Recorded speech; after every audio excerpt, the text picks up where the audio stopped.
So the Copper project is all about locally powered cities. So what's happening in the project is that cities are working together with DSOs and other stakeholders to create local energy action plans, or LEAPs, which are used to coordinate the local energy transition and to make sure that all of the ambitious goals and policies on the national or EU level are translated into actionable plans in the local area.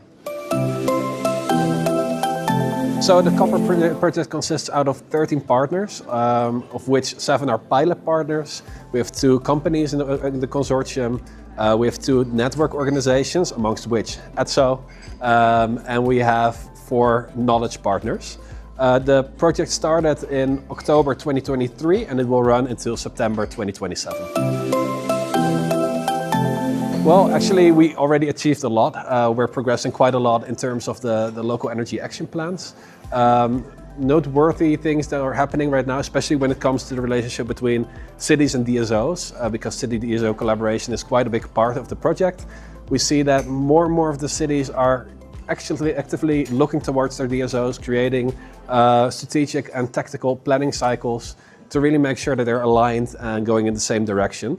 Other things that are happening are, for example, that we are getting more and more clear how LEAPs and city grid interfaces are complementing each other to make sure that this whole local energy transition is actually happening.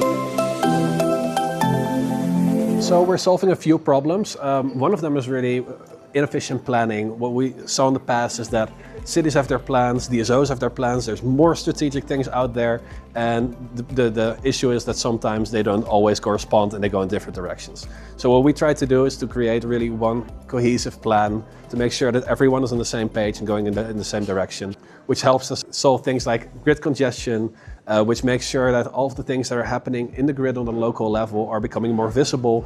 And it helps us really focus on the opportunity rather than the cost of the local energy transition.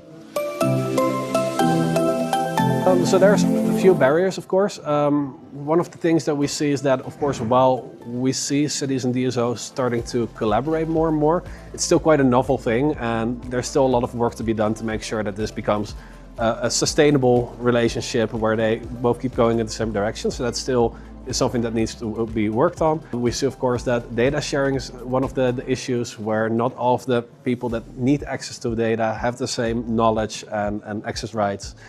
So that's one of the things to solve. And as mentioned before, still energy is often seen as something that we need to invest in, that's costly, rather than something that is a strategic opportunity that needs to be captured where we can share it with, well, all of the businesses and citizens within the cities. So there's a way to go, but we're heading in the right direction.